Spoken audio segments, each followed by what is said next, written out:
Good afternoon. Today I'm speaking to you all from my home office. You may notice that there are two little dogs on the ottoman behind me. I'm hoping that they stay nice and quiet and calm as I'm recording this video to tell you a little bit more about completing Unit 2, which is the first unit that contains one of your two group projects. This unit is really focused on designing effective and proactive classrooms that are efficient and productive and where you know what to expect and your students know what to expect. And to have in plan a place for appropriately recognizing when children are doing things well and redirecting them when things are not going as they should.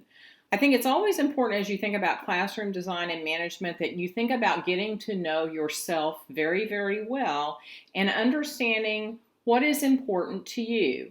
All classroom management systems in individual classrooms should, of course, consider what are the rules in the school-wide, and you need to have a plan in place for making sure that the students in your classroom are complying with those school-wide rules. And then you also need to think about the type of work you're going to expect students to do and the type of behavior that you're going to expect them to engage in.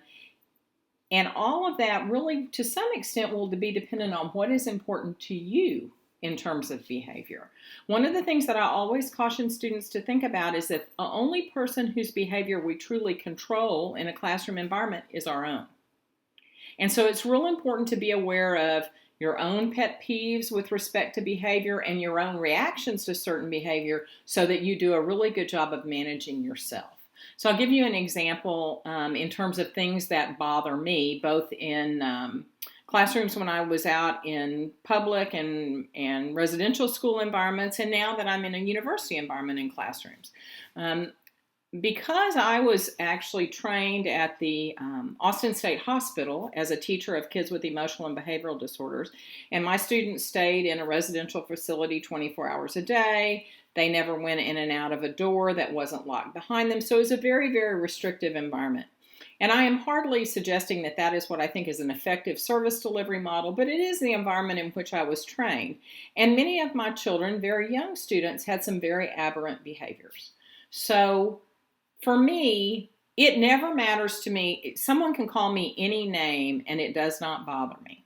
I've been called every four-letter word that you can think of, and name calling is just not a big deal to me, although it's very offensive to some people. For me, the behavior that I found most annoying that when I was working with younger children was whining. Like, whining drives me crazy. So I know that I have to have a plan in place, not just for my students, but also for myself, so that when students engage in that sort of behavior, I don't respond inappropriately, because it's my own responses that often will dictate the quality of the classroom climate.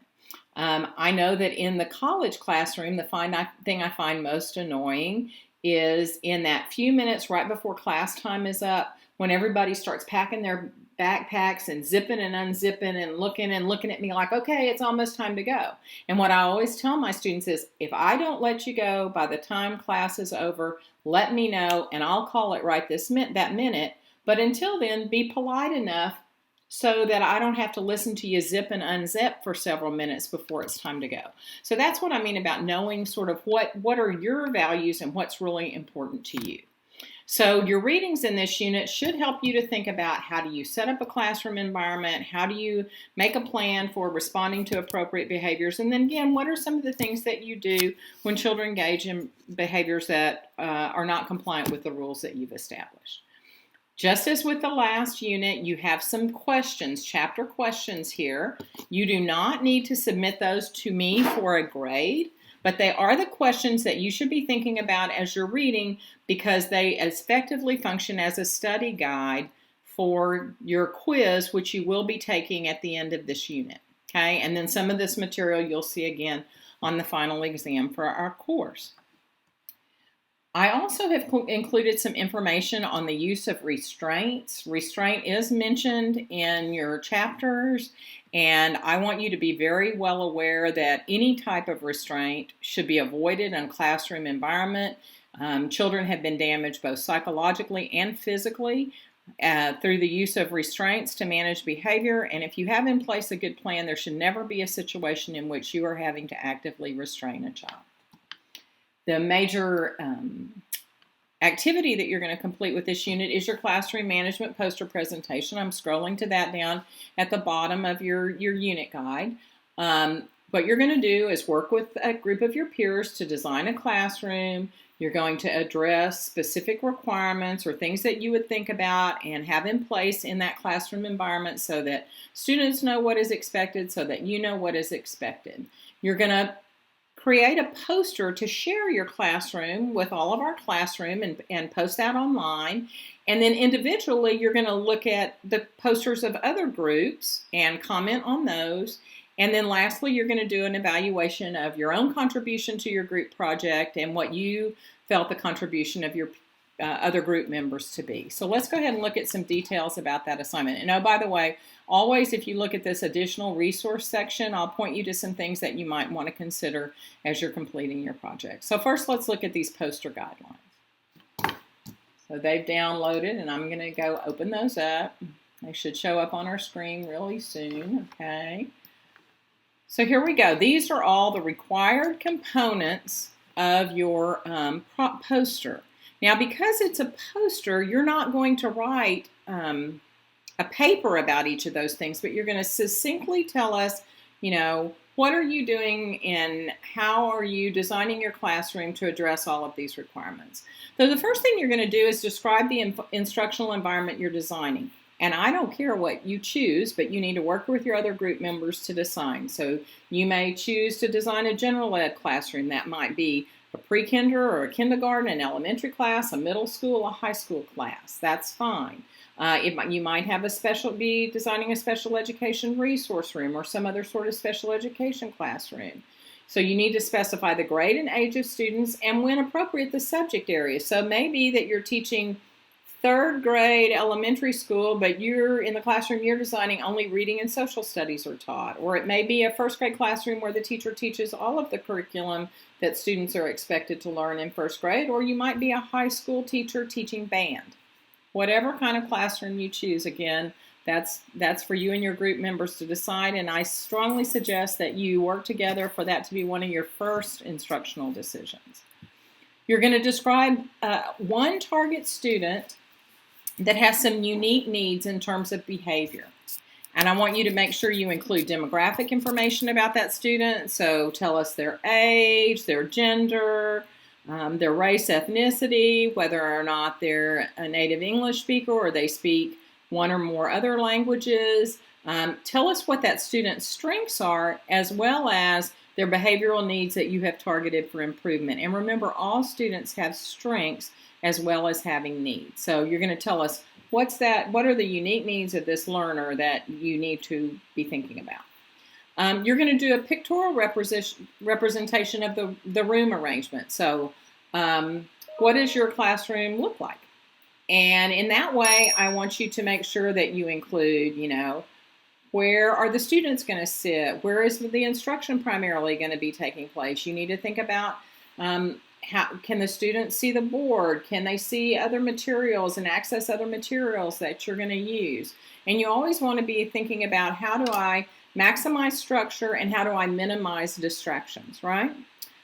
You've got some tools that I have attached that will enable you to be able to either, you can draw it and put it on there, or let me go back here, you can use some of the tools that are available in this classroom design template that I've provided for you, and that will have you thinking about those sorts of things, okay? And always make sure, when I say it's consistent with academic and behavioral expectations, you need to think about, as you set up your room when you're teaching, you know, what kind of activities are you going to have the students involved in? I always laugh when I find that sometimes there are teachers who want everybody to work really quietly in their desk and they seat the children in groups. Well, that's really inconsistent with your expectations. And if you want kids to engage in lots of interaction and group work, then you wouldn't want to set them in individual desks far apart from each other, because that's going to make that more complex. You're going to give me a list of classroom rules and expectations. You should have no more than 5. Recommendations are that classroom rules, it should be 3 to 5, and they should all be positively stated. Tell children what you want them to do, not what you want them to avoid. So instead of saying, don't talk while the teacher is talking, you need to say, listen carefully when others are speaking, okay?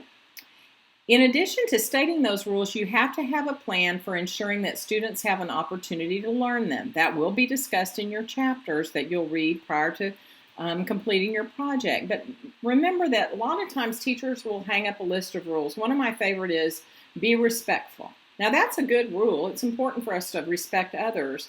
But what respect means to any given group of, 10th graders may be very different. What respect looks like in my home and community may be very different from what respect looks like in the home and community of some of the students that I serve. So I think it's critically important that not only do you define those rules, but that also you have an opportunity for letting kids learn what they are, having examples of what compliance with that rule looks like and what it looks like when people break that rule, all of those sorts of things. You need a continuum of techniques for acknowledging appropriate behavior, and that can be everything from telling students they've done well to some sort of token system or other way that you give a tangible reward for engaging in appropriate behavior.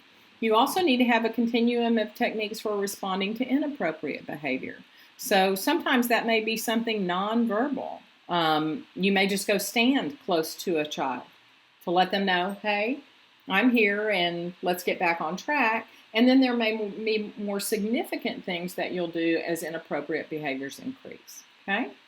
You need a description of basic procedures that students should follow throughout the day. Things like, how do I transition from one activity to another? How will materials be distributed and collected? What are going to be the rules about using the bathroom or getting a drink of water or sharpening a pencil?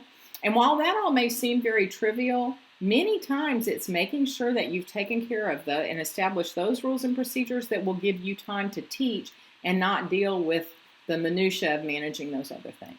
And then lastly, you're going to just provide a description. So you've laid out this framework for your classroom that you expect to work for most students. And then I want you to tell me some unique supports you're going to provide for that target student you described in item number 2. So here's the basic plan for all of your students, but now you have the student who may need some additional support. So that might be a student that would be receiving like Tier 2 or Tier 3 supports according to that RTI framework you read about in Unit 1. And so then I want you to tell me, what are the ways that you're going to provide some support for that student, and how are you going to collect data to know whether or not what you provide is effective? So you need a specific way of collecting some data or measuring to see if the supports you're providing are reducing those behaviors that you're targeting. If you have questions about that, please let me know. Your posters should be attractive, they should be professional, it should be uploaded to both the assignment link and the discussion board no later than 11:59 p.m. a week from Sunday, that's July 17th. By the way, there is no reason that you should have to wait for a week from Sunday to be able to pull that together. You do have an entire week to work on this unit, and this should not be a stressful activity for you. Like I said, once you've posted your group poster, and only one poster needs to be presented for each group or submitted, so just make sure that everyone in your group agrees we're finished and this person's going to upload it to Blackboard. And then you're going to go in and look at the other posters that have been submitted in the discussion link and make sure that you provide some comments on each of those. And then the last thing you're going to do is a self-peer evaluation where you're going to look at how you assess your own contribution to the work of your group and how you assess the contributions and participation of others. If you look at your classroom management poster project, we talked about the guidelines. Here is poster creation help. I'll also pull up this link, which my computer downloaded. Yours will too. And this tells you how, if you want to use PowerPoint, you can create a very nice looking poster. I'm not going to go through those guidelines. They're very self-explanatory. Some of you may decide, I don't want to do a poster that way. I'm going to upload a PowerPoint. That's fine, but again, remember this is supposed to be more like a poster presentation, and if you use a traditional PowerPoint slides, that's fine, but you wouldn't want to have 87. You want to be somewhat succinct in the number of slides you create. Others of you may choose to use a Prezi format for presenting your information. That's fine. You can be creative. You can use the presentation software that you choose as long as it's something we should all reasonably be expected to have access to. Okay? Also, if you click here, one of the things that you'll see on the classroom management poster project is the rubric. And I want to make sure that I review that with you, and I'll also go through and review what you're going to do for the gallery walk and the self-assessment. So notice that there are 64 points available for the content of your poster, okay? And what that means is you can use you can earn up to 8 points for each of those 8 things that were identified that you had to include in your poster, each of those 8 requirements that are specified in the guidelines, okay? And then poster quality, how attractive is your poster, how effective is it at communicating the content, and issues with spelling and grammar count for up to another 14 points. Please be aware, I am happy for you to go online, use stuff out of your book, get ideas for how you're going to design your classroom and incorporate those into your poster. But if you get ideas from somewhere else, you definitely need to reference where you got those ideas, and you definitely need to do that in APA format. I'm going to click back into our unit guide now, and I'm going to go down and pull up the gallery walk rubric. So click on gallery walk. You can see a rubric there. You're going to comment on at least the posters of 2 other peers. You can earn up to 12 points for the quality of your comments. And that means that not only, I'm not going to give you a lot of points for saying, hey, I thought your poster was really cool. I mean, it's great if you thought that, but you need to do a comment that reflects that you really looked at that poster, that you've thought about it critically. And to get maximum points, you either need to ask some questions or offer some suggestions for how that poster might be improved. So those are the things that I'm looking for. If all you do is look at it and give some positive feedback, the chances are that you're going to only get 8.5 points or less. Okay, so it needs to go beyond just I liked it and why, but to really giving some substantive sorts of feedback. And then again, I want your writing to be clear. So remember, in this course, we're practicing professional writing. I don't want to see things that aren't capitalized, things that aren't punctuated correctly, spelling, grammar mistakes, or anything like that. So that'll all be included in your gallery walk. This is one of those areas where everyone in the class should be able to earn 16 points just by making thoughtful comments that they write in acceptable academic language. Okay? And then the last thing you're going to do with respect to this project is you're going to complete this classroom management self-peer evaluation. Again, this gives an opportunity for you to rate what you felt like was your own performance or contribution to the group effort and that of your peers. And so here's what it's going to look like. You're going to write your name on this. I am the only person that will see it. You'll submit it directly to that link in Blackboard to me. And then you're going to rate, like I said, your first evaluation will be of yourself and then other members of your group. Your group, the name of the other group member, and then if you give that person a 1 or yourself a 1, if you contributed not at all, up to a 5 for you participated significantly, you contributed, you played maybe a leadership role in trying to pull people together and then get them to work effectively. Okay?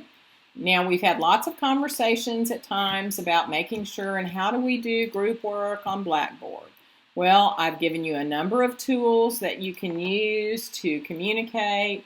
You can go up here and you can use, I'll assign group members today. You'll be able to chat with each other online. There's blogs, there's wikis where you can share information. You all as a group may choose to use something like Google Docs, which allows you to all go in and make contributions.